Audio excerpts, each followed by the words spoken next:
Hello all, welcome back to Yashaswini Vamshika cooking and tips channel. అందరూ ఎలా ఉన్నారండి? నేనైతే సూపర్గా ఉన్నాను. మీరు కూడా సూపర్గా ఉన్న హార్ట్ఫుల్గా అయితే కోరుకున్నాను. ఈ టిప్స్ అయితే మన పనులను సులువుగా చేసుకోవచ్చు అండి. స్కిప్ చేయకుండా చూడండి. అండ్ అలానే ఏది మీకు బాగా నచ్చింది అనేది కమెంట్ బాక్స్లో కమెంట్ చేయడం మాత్రం అసలు మర్చిపోకండి.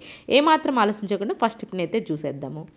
మనం బాటిల్స్ ప్లాస్టిక్ కానివ్వండి, లేదంటే ఇలాంటి స్టీల్ కానీ చాలా నీట్గా క్లీన్ చేసుకుంటూ ఉంటాం కదా. డైరెక్ట్గా ఈ విధంగా ఆరిపోవాలి, వాటర్ అనేది లోపల ఉండకుండా అనుకున్నప్పుడు కింద పెట్టేసాము అనుకోండి, లోపల వాటర్ ఉండిపోతే దానివల్ల కొంచెం స్మెల్ కూడా వస్తూ ఉంటుంది. అలా కాకుండా డైరెక్ట్గా కింద పెట్టే బదులు ఈ విధంగా క్లిప్ ఏదైనా ఉంది అనుకోండి, క్లిప్ కనుక పెట్టేసి ఆ తర్వాత కనుక బాటిల్ పెట్టేసామనుకోండి, కింద నుంచి మనకి ఎయిర్ అనేది బాటిల్ అనేది తడి అనేది లేకుండా ఉంటుంది. దానివల్ల ఇలాంటి బ్యాడ్ స్మెల్ లేకుండా అయితే ఉంటుందండి. ఎవరికైనా స్టీల్ కానివ్వండి, లేదంటే ప్లాస్టిక్ బాటిల్స్ క్లీన్ చేసినప్పుడు ఈ విధంగా క్లిప్ పెట్టి ఆరపెట్టేసుకున్నారు, తడి అనేది లేకుండా అయితే ఉంటుంది. లేదంటే మనకి గుంట గరిటెలు ఉంటాయి కదండి, గుంట గరిటెలు కూడా ఈ విధంగా బాటిల్ కనుక పెట్టేసామనుకోండి, తడి అనేది లేకుండా చాలా నీట్గా అయితే ఆరిపోతుంది. అండ్ నెక్స్ట్ టిప్ వచ్చేసి, ఎవరికైనా సరే జెట్ కాయిల్ స్టాండ్ కనుక లేదు అనుకోండి, సింపుల్గా ఇంట్లోనే రూపాయి ఖర్చు లేకుండా మనమైతే స్టాండ్ని తయారు చేసుకోవచ్చు అండి. ఇలాంటి ప్లాస్టిక్వి కాకుండా స్టీల్ బట్టల క్లిప్స్ మాత్రమే తీసుకోవాలండి జెట్ కాయిన్స్ దగ్గర. ఈ విధంగా అటు సైడ్ ఇటు సైడ్ పెట్టేసామనుకోండి, నీట్గా స్టాండ్ అనేది రెడీ అయిపోయిందండి.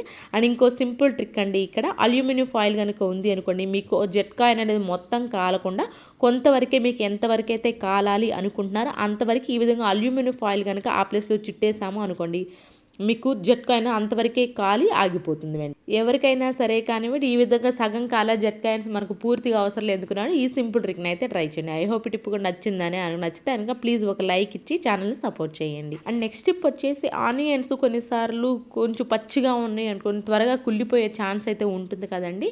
అయితే ఆనియన్స్ మనకి త్వరగా కుళ్ళిపోకుండా ఉండాలి, పాడవకుండా ఉండాలి అంటే పైన ఎడ్జ్ ఏదైతే ఉంటుందో, పైన ఎడ్జ్ వరకేనండి చూపిస్తున్నాను చూడండి, చాలా కొంచెం ఆ ఎడ్జ్ వరకే తీసేసి అనుకోండి. ఒకటి మాత్రం గుర్తుపెట్టుకొని, ఖచ్చితంగా ఈ బాల్కనీలో ఎండ బాగా తగిలే ప్లేస్లో మాత్రం ఆనియన్స్ కనుక ఉంచారే అనుకోండి, మనకి ఎప్పటికి కూడా ఆనియన్స్ కుళ్ళిపోవడం అనేది జరగదండి. ఈ విధంగా తీసేసుకొని పెట్టేసుకున్నారనుకోండి, ఎండలో ఆనియన్స్ మనకి ఎక్కువ రోజులు అయితే నిల్వ ఉంటాయి. అండ్ నెక్స్ట్ టిప్ వచ్చేసి, నాఫ్థలిన్ బాల్స్ ఉంటాయి కదండి, నాఫ్థలిన్ బాల్ని తీసుకొని ఈ విధంగా ఒక పేపర్ పైన పెట్టేసేసుకొని, మనకి నీట్గా ఎలా అంటే చిన్న పౌడర్ లాగైతే ఈ విధంగా మెత్తగా చేసుకోవాలండి. పౌడర్ లాగైతే అయిపోవాలి నాఫ్థలిన్ బాల్ అని. దీన్ని ఒక టిష్యూ పేపర్లో కానివ్వండి, లేదు అంటారా కాటన్ క్లాత్ ఏదైనా పాతది ఉంది అనుకోండి, దానిలో వేసేసుకోండి. ఆ తర్వాత టాల్కమ్ పౌడర్ మీరు ఏది యూజ్ చేస్తుంటే అది కూడా కొంచెం వేసేసేసి యూజ్ అంత రబ్బర్ బ్యాండ్ పెట్టేసేసేయండి. కాటన్ క్లాత్లో కనుక మీరు వేసేసుకున్నారే అనుకోండి, అడుగుని అనేది కొంచెం హోల్స్ కూడా అయితే ఖచ్చితంగా చేసేసుకోవాలండి. దీన్ని మనకు కొంచెం మంచి వాసన రావాలంటే బెడ్రూమ్స్లో కానివ్వండి, లేదు అంటారా బాత్రూంలో కనుక ఈ విధంగా పెట్టేసుకున్నారే అనుకోండి, మనకి బాత్రూమ్ కానివ్వండి లేదంటే బెడ్రూమ్గా మంచి వాసన అయితే వస్తూ ఉంటుంది. అయితే 2-3 డేస్కి ఒకసారి దీన్ని ఈ విధంగా పొట్లాన్ని కదిలిస్తూ ఉన్నామనుకోండి, మన ఇల్లు మంచి వాసన అయితే వస్తూ ఉంటుంది. అండ్ అలానే నాఫ్థలిన్ బాల్స్ వేసాం కాబట్టి మనకి బల్లులు కూడా ఆ దరిదాపులోకి కూడా రావు. నెక్స్ట్ టిప్ వచ్చేసి, లేడీస్ అందరికీ ఉపయోగపడే super the best useful tip అండి. ఇలాంటి వర్క్ శారీస్ కానివ్వండి, లేదంటే బ్లౌజులు కానివి మనం వేసుకున్నప్పుడు శారీకి పిన్ని పెట్టుకోవాలి చాలా ఇబ్బందిగా ఉంటుంది. మనం ఫోర్స్ చేసి కనుక పిన్నీస్ని గుచ్చాము అనుకోండి, ఒక లైన్ అనేది ఎగిరిపోతుంది, ఆ దారం అనేది పైకి పోగు పట్టేస్తూ ఉంటుంది కదండి.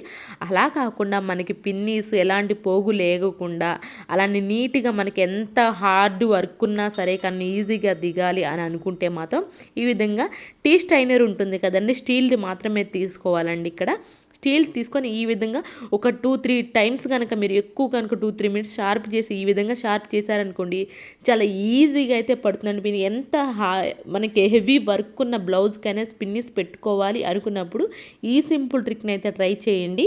అలానే పట్టు చీరలు ఉంటాయి కదండి, పట్టు చీరలు కూడా మనకు పోగు లేవకుండా, మనకి పోగు పిన్నీస్కి పట్టకుండా, మనకి సింపుల్గా పిన్నీస్ అనేది లోపలికి వెళ్ళిపోవాలి అనుకున్న వాళ్ళు ఎవరైనా ఉన్నారంటే ఈ సింపుల్ ట్రిక్ని అయితే నాకైతే సూపర్గా అయితే నచ్చిందండి. మీరు కూడా ఖచ్చితంగా నచ్చుతుంది, ఒకసారి ట్రై చేయండి. అండ్ అలానే జీన్స్ ప్యాంట్లకి ఎప్పుడైనా సరే కానివ్వండి, నీడిల్ కానివ్వండి, సూదితో కుట్టాలి అనుకున్నా, లేదంటే పిల్లలు కొంచెం లూజ్ అయింది పిన్నిస్ పెట్టాలన్నా కూడా అసలు పట్టదు, కానీ జీన్స్ చాలా మొద్దుగా ఉంటుంది కాబట్టి క్లాత్ అనేది, అలాంటప్పుడు ఇది కూడా ట్రై చేయండి, మీకు ఖచ్చితంగా వర్క్ అవుతుంది. ఈరోజు టిప్స్ ట్రిక్స్ యూస్ఫుల్గా అనిపిస్తే మాత్రం ఈ టిప్స్ అని ఒకసారి ట్రై చేయండి. ఏది మీకు బాగా నచ్చింది అనేది కామెంట్ బాక్స్లో కామెంట్ చేయండి, లైక్ చేయండి, షేర్ చేయండి, సబ్స్క్రైబ్ చేసుకోవడం మాత్రం అసలు మర్చిపోకండి. రేపటి వీడియోలో మంచి మంచి టిప్స్ మళ్ళీ మీ ముందుకు వస్తాను. అంతవరకు మీ అందరే హ్యాపీగా ఉండాలని హార్ట్ఫుల్గా అయితే కోరుకున్నాను. Thank you so much for your watching.